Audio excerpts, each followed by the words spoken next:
আন্তর্জাতিক শোভের সঙ্গে আছে আমি জান্নাতুল সাদিয়া। ইরানের প্রেসিডেন্ট ইব্রাহিম রাইসিকে বহনকারী বিধ্বস্ত হেলিকপ্টারের সন্ধান পাওয়ার কথা জানিয়েছে আন্তর্জাতিক উদ্ধারকারী দল রেড ক্রিসেন্ট। তবে প্রেসিডেন্ট ও তার সঙ্গীদের ভাগ্যে কি ঘটেছে সে বিষয়ে কিছুই জানানো হয়নি। এ ঘটনায় রাষ্ট্রীয় কর্মকাণ্ডে কোনো বিঘ্ন হবে না বলে জানিয়েছেন সর্বোচ্চ ধর্মীয় নেতা আয়াতুল্লাহ খামেনি। উদ্ধার কাজে অংশ নিয়েছে প্রতিবেশী তুরস্কের ড্রোন, হেলিকপ্টার সহ বিশেষ একটি দল। বিঘ্ন না হওয়ার আহ্বান জানিয়ে তিনি বলেন, এই ঘটনায় রাষ্ট্রীয় কর্মকাণ্ডে কোনো বিঘ্ন হবে না। তোমরা যারা এখানে উপস্থিত আছো, এমনকি যারা আমার এই কথা পরে শুনতে পাবা, সবাই নিশ্চিত থাকো যে এই ঘটনায় রাষ্ট্রীয় কাজে কোনো প্রভাব ফেলবে না। খবরটি যখন শোনা গেছে তখন থেকে সবাই অনেক পরিশ্রম করছে, সব ধরনের ব্যবস্থা গ্রহণ করা হয়েছে। ৬৫ বছর বয়সী রাইসির দুর্ঘটনায় বড় কোনো ক্ষতি হলে ইরানের সংবিধান অনুযায়ী দেশের দায়িত্ব নেবেন ভাইস প্রেসিডেন্ট মোহাম্মদ মুখবার। সর্বোচ্চ ধর্মীয় নেতার অনুমোদন সাপেক্ষে দায়িত্বভার গ্রহণ করবেন তিনি। একই সঙ্গে ৫০ দিনের মধ্যে নতুন নির্বাচন করতে হবে, যেটির মাধ্যমে দেশে আবারও নতুন প্রেসিডেন্ট নির্বাচিত করা হবে। রবিউল ইসলাম আওলাদ, সময় সংবাদ। ইব্রাহিম রাইসি ইরানের সর্বোচ্চ ধর্মীয় নেতা আয়াতুল্লাহ আলী খামেনির ঘনিষ্ঠ হিসেবে পরিচিত। প্রেসিডেন্ট হওয়ার আগে দেশটির প্রধান বিচারপতি হিসেবেও দায়িত্ব পালন করেন তিনি। তার কারণেই ইরানে মৃত্যুদণ্ডের সংখ্যা কমেছে বলে জানা গেছে। ইব্রাহিম রাইসির জন্ম ইরানের দ্বিতীয় বড় শহর মাশহাদে। বাবা ছিলেন একজন ধর্মীয় নেতা। মাত্র ১৫ বছর বয়সে পবিত্র কুম শহরে এক মাদ্রাসায় যোগ দেন তিনি। শিক্ষার্থী থাকা অবস্থাতেই পশ্চিমা সমর্থিত শাহ সরকারের বিরুদ্ধে প্রতিবাদে অংশ নেন রাইসি। ১৯৭৯ সালের ইসলামী বিপ্লবের পর রাইসি যোগ দেন দেশটির বিচার বিভাগে। বেশ কয়েকটি শহরে কৌশলের দায়িত্ব পালন করেন রাইসি। মাত্র ২৫ বছর বয়সে তেহরানের ডেপুটি কৌশলে নিযুক্ত হন তিনি। এরপর সময়ের সঙ্গে সঙ্গে পরিবর্তন হয়েছে দায়িত্ব। কখনো রাষ্ট্রীয় পরিদর্শক সংস্থার প্রধান হয়েছেন, আবার কখনো বিচার বিভাগের প্রথম উপপ্রধান পদে নিযুক্ত হয়েছেন। ২০১৪ সালে ইরানের মহাকৌশলী পদের দায়িত্ব পালন করেন রাইসি। ২০১৭ থেকে নির্বাচনের মাঠে দেখা যায় তাকে। ১৭ সালে প্রেসিডেন্ট পদের জন্য তার প্রতিদ্বন্দ্বিতার সিদ্ধান্ত ইরানিদের বিস্মিত করেছিল। যদিও সে নির্বাচনে দ্বিতীয় মেয়াদে নিরঙ্কুশ সংখ্যাগরিষ্ঠতা পান হাসান রুহানি। তবে ওই পরাজয় তার ভাবমূর্তি নষ্ট করতে পারেনি।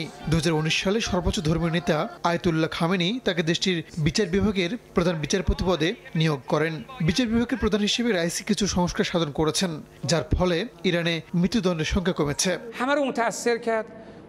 সবশেষ ২০২১ সালের প্রেসিডেন্ট নির্বাচনে বিজয়ী হন তিনি।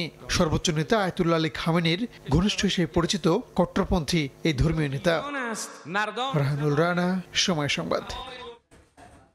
আন্তর্জাতিক শোভা আরও থাকছে। ভারতের লোকসভা নির্বাচনের পঞ্চম দফার ভোট চলছে। ৮টি প্রশাসনিক অঞ্চলের ৪৯ আসনে হচ্ছে ভোট গ্রহণ। পশ্চিমবঙ্গে মোদি মমতার কথার লড়াই।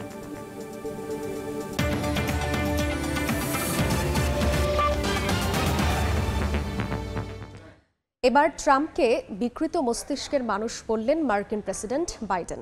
শুক্রবার ট্রাম্পের করা কটাক্ষের জবাবে বাইডেন বলেন তার প্রতিপক্ষ কোনোভাবেই এই নির্বাচনে প্রতিদ্বন্দ্বিতা করার উপযুক্ত নন। এদিকে বাইডেনকে মার্কিন ইতিহাসের সবচেয়ে বাজে প্রেসিডেন্ট হিসেবে আখ্যা দিলেন সাবেক প্রেসিডেন্ট ট্রাম্প। দুই পক্ষের কথার লড়াইয়ে তাই জমে উঠেছে নির্বাচনী প্রচারণা। ঘনিয়ে আসছে মার্কিন প্রেসিডেন্ট নির্বাচন। প্রার্থীদের কথার লড়াইয়ে জমজমাট প্রচারণা। একে অন্যকে কটাক্ষের মধ্য দিয়েই যেন জব্দ করতে চাইছেন জো বাইডেন ও ডোনাল্ড ট্রাম্প। দিন যতই ঘনিয়ে আসছে ততই বাড়ছে উত্তাপ।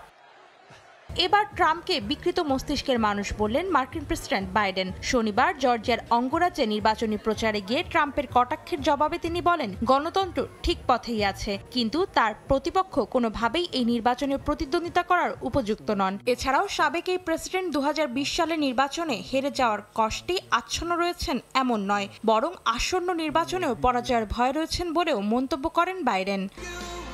এদিকে প্রেসিডেন্ট প্রার্থী হিসেবে যুক্তরাষ্ট্রের রাজনীতিতে শক্তিশালী ন্যাশনাল রাইফেল অ্যাসোসিয়েশন NRA এর অনুমোদন পেয়েছেন ডোনাল্ড ট্রাম্প। শনিবার হাজার হাজার NRA সদস্যের উদ্দেশ্যে দেয়া এক ভাষণে তিনি আবারও বর্তমান প্রেসিডেন্টকে কটাক্ষ করে বলেন, মার্কিন ইতিহাসের সবচেয়ে বাজে প্রেসিডেন্ট হলেন বাইডেন। এই ডেমোক্রেট নেতার মধ্যে ভালো কিছু নেই বলেও মন্তব্য করেন ট্রাম্প। আগামী 27 জুন CNN এর আটলান্টা স্টুডিওতে দর্শক ছাড়াই বিতর্কে অংশ নেবেন ট্রাম্প ও বাইডেন। আর 10 সেপ্টেম্বরের দ্বিতীয় বিতর্কটি আয়োজন করবে ABC নিউজ। অন্তরা সেন, সময় সংবাদ। ব্রিটিশ প্রধানমন্ত্রী ঋষি সুনাক ও তার স্ত্রী অক্ষতা মূর্তির ব্যক্তিগত সম্পদ দেশটির রাজা তৃতীয় চার্লসের চেয়েও বেশি। রোববার সানডে টাইমস প্রকাশিত যুক্তরাজ্যের শীর্ষ ধনী ব্যক্তি বা পরিবারের তালিকায় সুনাক দম্পতির থেকে রাজা 13 ধাপ নিচে অবস্থান করছেন। বর্তমানে এ দম্পতির মোট সম্পদের পরিমাণ 65 কোটি 10 লাখ পাউন্ড, যেখানে রাজার সম্পদ 61 কোটি পাউন্ড। একটি রাজ্যের সবচেয়ে বেশি ধনী হন সেই রাজ্যের রাজা, তারপরের অবস্থানে থাকেন মন্ত্রী। কিন্তু যুক্তরাজ্যে ঘটে গেল উল্টো ঘটনা। দেশটির রাজ্যের চেয়েও বেশি সম্পদের মালিক দেশটির প্রধানমন্ত্রী। রোববার সানডে টাইমস প্রকাশ করে দেশটিতে বসবাসকারী 1000 শীর্ষ ধনী ব্যক্তি বা পরিবারের তালিকা। সেখানে দেখা যায় ব্রিটিশ প্রধানমন্ত্রী ঋষি সুনাক ও তার স্ত্রী অক্ষতা মূর্তির ব্যক্তিগত সম্পদ দেশটির রাজা তৃতীয় চার্লসের চেয়েও বেশি। নতুন তালিকা অনুযায়ী এক বছরে সুনাক দম্পতির সম্পদ 12 কোটি পাউন্ড বৃদ্ধি পেয়েছে। গত বছর তাদের সম্পদের পরিমাণ ছিল 52 কোটি 90 লাখ পাউন্ড, আর তা বেড়ে এই বছর হয়েছে 65 কোটি 10 লাখ পাউন্ড। এদিকে এবছর রাজা চার্লসের সম্পদ 10 মিলিয়ন পাউন্ড বেড়ে হয়েছে 61 কোটি পাউন্ড। তাই এবার ধনী ব্যক্তিদের তালিকায় সুনাক দম্পতি থেকে 13 ধাপ নিচে অবস্থান করছেন রাজা চার্লস। নতুন তালিকায় সুনাক দম্পতি 245তম এবং চার্লস 258তম স্থানে রয়েছেন। ঋষি সুনাকের সম্পদ এত বৃদ্ধির জন্য অবশ্য স্ত্রী অক্ষতা মূর্তির কথাই বলছে ব্রিটিশ সংবাদ মাধ্যম দ্য মিরর। টেক স্টার্টআপ ইনফোসিসে অক্ষতার শেয়ারই তাদের সম্পদ বৃদ্ধির কারণ। ইনফোসিস প্রতিষ্ঠা করেন অক্ষতার বাবা নারায়ণ মূর্তি। বিবিসির প্রতিবেদন অনুসারে 2022 সালে প্রয়াত রানী দ্বিতীয় এলিজাবেথকে টপকে যান সুনাক দম্পতি। সে বছর রানীর মোট সম্পদ ছিল 37 কোটি পাউন্ড। তবে ব্রিটিশ রাজপরিবারের হাতে কত সম্পদ রয়েছে তার বেশিরভাগই অজানা বলে জানিয়েছে সানডে টাইমস। ফলে রাজা চার্লসের প্রকৃত সম্পদ অনুমান করাও কঠিন। গণমাধ্যম প্রকাশিত হিসাব মতে রাজপরিবারের অধীনে থাকা একাধিক প্রাসাদ ও জায়গার দাম মিলিয়ে 1200 কোটি পাউন্ডেরও বেশি। অন্তরা সেন, সময় সংবাদ। ভারতের লোকসভা নির্বাচনের পঞ্চম দফার ভোট গ্রহণ শুরু হয়েছে। স্থানীয় সময় সকাল 7টায় শুরু হওয়া এই ভোট গ্রহণ চলবে সন্ধ্যা 6টা পর্যন্ত। এই ধাপে 8টি রাজ্য ও কেন্দ্রীয় শাসিত অঞ্চলের 49টি আসনে ভোট হবে। এ দফায় দেশ জুড়ে মোট ভোটারের সংখ্যা প্রায় 8 কোটি 95 লাখ। ভাগ্য নির্ধারণ হবে কংগ্রেস নেতা রাহুল গান্ধী সহ মোট 695 জন প্রার্থীর। এই দফায় উত্তরপ্রদেশের রায়বেরেলি আসন থেকে লড়ছেন এই কংগ্রেস নেতা, যেখানে তার প্রধান প্রতিদ্বন্দ্বী বিজেপির প্রার্থী দীনেশ প্রতাপ সিং। এছাড়াও পঞ্চম দফায় হেভিওয়েট প্রার্থীদের মধ্যে আছেন স্মৃতি ইরানি, রাজনাথ সিং, ওমর আবদুল্লার মতো নেতারা।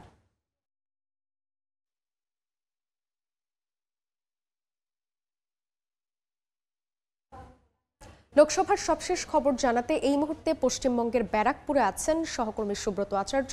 সরাসরি যাচ্ছি তার কাছে।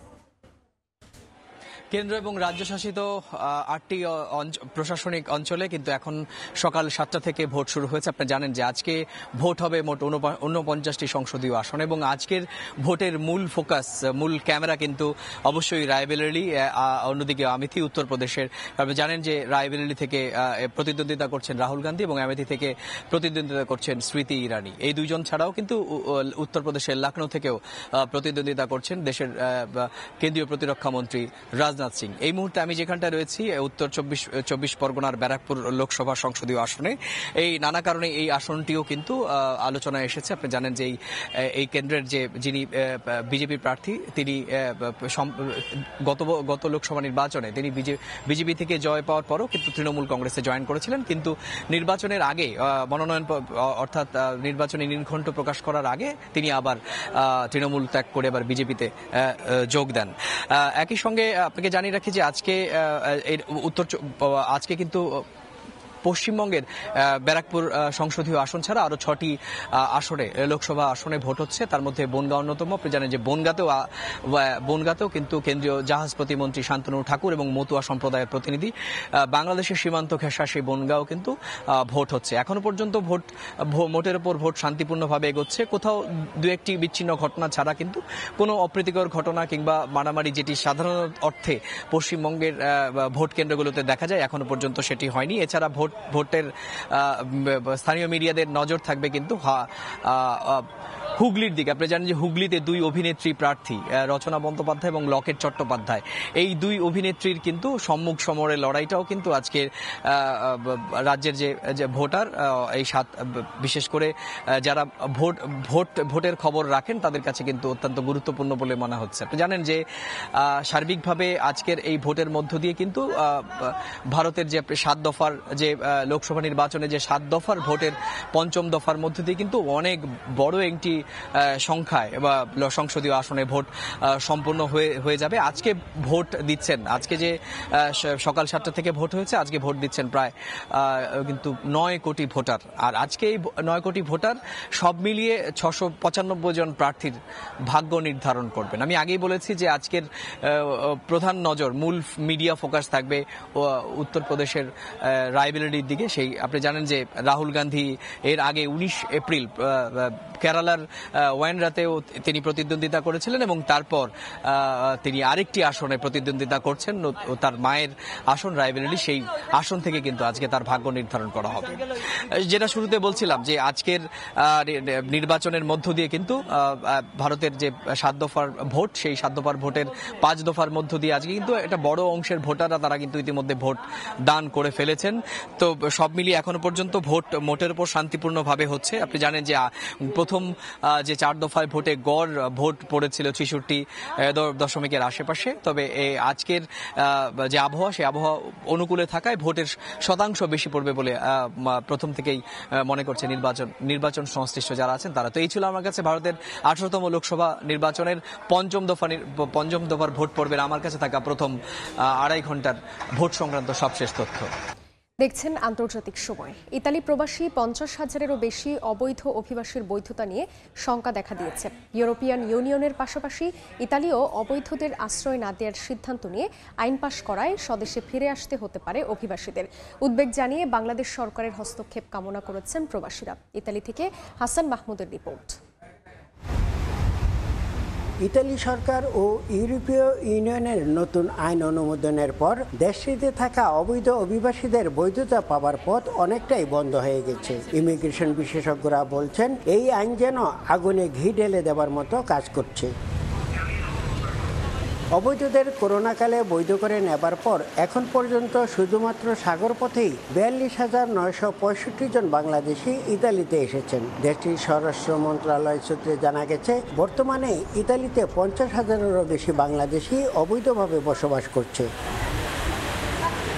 কট্টর ডানপন্থী মেলোনি সরকার ক্ষমতায় আসার পর থেকেই অবৈধ অভিবাসী ঠেকাতে নানা ধরনের কর্মসূচি এবং আইন অনুমোদন করে আসছে। অবৈধদের আলবেনিয়া পাঠানোর সিদ্ধান্তও নেওয়া হয়েছে। তবে আলবেনিয়ায় আশ্রয় আবেদন প্রত্যাখ্যাত হলে অবৈধদের স্বদেশে ফেরত পাঠানো হতে পারে। এ ব্যাপারে গভীর উদ্বেগ প্রকাশ করে বাংলাদেশ সরকারকে কূটনৈতিক চ্যানেল ব্যবহার করে প্রয়োজনীয় ব্যবস্থা গ্রহণের অনুরোধ জানিয়েছেন প্রবাসী বাংলাদেশিরা। ইউরোপের পার্লামেন্ট একটি সিদ্ধান্তে উপনীত হয়েছে যে আইনটা আগেই ছিল সেটা তারা এখন নতুন করে পাস করছে যে ইটালিতে অবৈধদেরকে আর বৈধ করা যাবে না, ইউরোপের আইন মেনে চলতে হবে। ইউরোপ এবং ইতালি সরকার কঠিন অবস্থানে তাদের আলবানিয়া অথবা অন্য কোনো দেশে পাঠানোর জন্য, তাতে আমরা বাংলাদেশিরা ব্যাপক ক্ষতির সম্মুখীন হব। মেলোনি সরকারের প্রভাবশালী মন্ত্রীরা বলছেন আর কোনো অবৈধ অভিবাসীকে ইতালিতে আশ্রয় দেবে না তারা। এরই মধ্যে বেশ কিছু বিধিনিষেধ আরোপ করেছে দেশটি। ইতালির রোম থেকে হাসান মাহমুদ, সময় সংবাদ। দেখছেন আন্তর্জাতিক সময়। কোন দেশের মানুষ সবচেয়ে কম ঘুমান? এমন প্রশ্নের উত্তরে যে দেশটির নাম অন্যতম সেটি হলো দক্ষিণ কোরিয়া। দক্ষিণ কোরিয়া থেকে বিস্তারিত মোহাম্মদ হানিফের রিপোর্টে। কর্মব্যস্ত জীবনে যেন দম ফেলার সময় নেই মানুষের। সময় ও যুগের সঙ্গে তাল মেলাতে দিন দিন মেশিনে পরিণত হচ্ছেন সবাই। এরই মধ্যে কর্মব্যস্ত মানুষদের নিয়ে ঘুমের প্রতিযোগিতার আয়োজন করে দক্ষিণ কোরিয়া। স্থানীয় সময় শনিবার রাজধানী সিউলের হান রিভার পার্কে অনুষ্ঠিত হয় ভিন্ন ধারার এই প্রতিযোগিতা।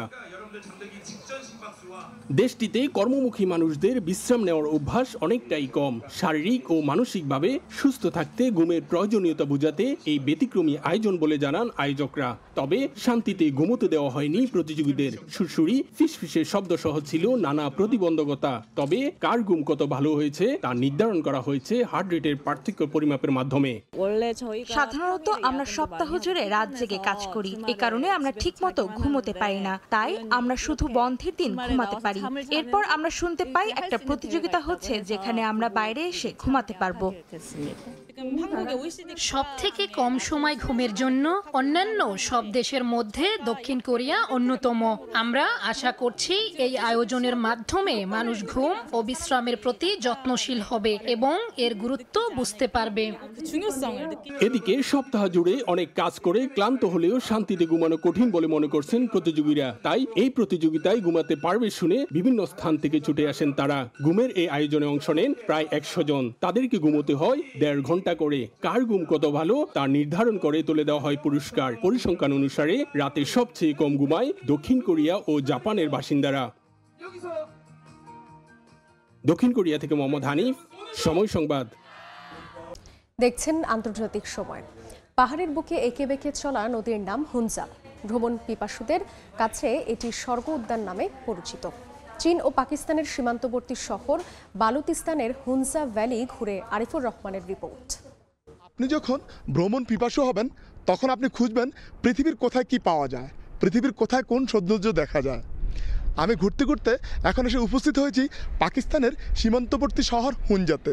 এটি আসলে মূলত পাকিস্তান এবং চায়নার সীমান্তবর্তী এলাকা। এখানে যারা পর্যটক আসেন তারা কিন্তু হয়তোবা মাউন্ট ফুজি অথবা এভারেস্ট দেখেছেন, কিন্তু আমার পেছনে যে পর্বতমালা দেখা যায় এই পর্বতমালা বছরের অধিকাংশ সময় একেবারে বরফে আচ্ছাদিত থাকে। বছরের মে জুন এই মাসগুলোতে মূলত এই বরফ স্তর গলে পাহাড়ের বুক চিরে নিচে নেমে যায়। এই নিচে নেমে যাওয়ার ফলে এখানে এক অপরূপ সৌন্দর্যের সৃষ্টি হয়, যার ফলে এখানে প্রচুর সংখ্যক পর্যটক আসে। আমি এখানকার স্থানীয় একজনের কাছে যেমনটি জেনেছি যে এখানকার স্বাভাবিক তাপমাত্রা 20 থেকে 25-এর ঘরে থাকে। हुंजा में जो है वो स्पेशली यहाँ का मौसम जो है वो बहुत अच्छा होता है। समर में यहाँ का मौसम बहुत अच्छा होता है और सर्दियों में काफ़ी वो स्नो पड़ती है। इस वजह से टूरिस्ट जो है वो पूरी दुनिया से यहाँ घूमने आते हैं। यहाँ पे मौसम बहुत अच्छा है, तो यहाँ पे टेम्परेचर इस टाइम 20 से 22 टेम्परेचर है, तो बहुत अच्छी जगह है। পাকিস্তানের বিভিন্ন অংশে যখন 40 অথবা 50 ডিগ্রি তাপমাত্রা থাকে ঠিক তখনও এখানকার যেই আবহাওয়া বৈচিত্র্য সেটি কিন্তু একেবারে স্বাভাবিক, অর্থাৎ ঠান্ডার সেটা এখানে কিন্তু চলমান থাকে, যার কারণে মূলত পর্যটকরা অনেক বেশি এখানে আসে। এই স্থানটিকে মূলত পাকিস্তান সরকার বিভিন্ন ধরনের সুযোগ সুবিধা দিয়ে এই জায়গাটিকে সমৃদ্ধ করে রেখেছে। আমরা দেখেছি এখানে বিভিন্ন চেইন যেই কোম্পানিগুলো আছে তাদের বিভিন্ন ধরনের এখানে রিসোর্ট আছে। অসংখ্য পর্যটক এখানে এসে অবস্থান করছেন। তারা মূলত এখানকার যে প্রাকৃতিক সৌন্দর্য রূপবৈচিত্র্য সেটি উপভোগ করার জন্যই মূলত এখানে এসেছে। তাদের অনেকের কাছ থেকে কথা বলে জেনেছি যে এখানকার নিরাপত্তা ব্যবস্থা, যোগাযোগ ব্যবস্থা ভালো হওয়াতেই তারা মূলত এখানে ঘুরতে আসেন। পাকিস্তানের সীমান্তবর্তী শহর হুনজা থেকে আরিফুর রহমান, সময় সংবাদ। এই ছিল আন্তর্জাতিক সময়। এরপর সময় সংবাদের সঙ্গে থাকবেন তোহা খান তামিম। সাদিয়া, আপনাকে ধন্যবাদ। সময় সংবাদ দিয়ে ফিরছি কিছুক্ষণ পরেই, সঙ্গে থাকুন সময়ের।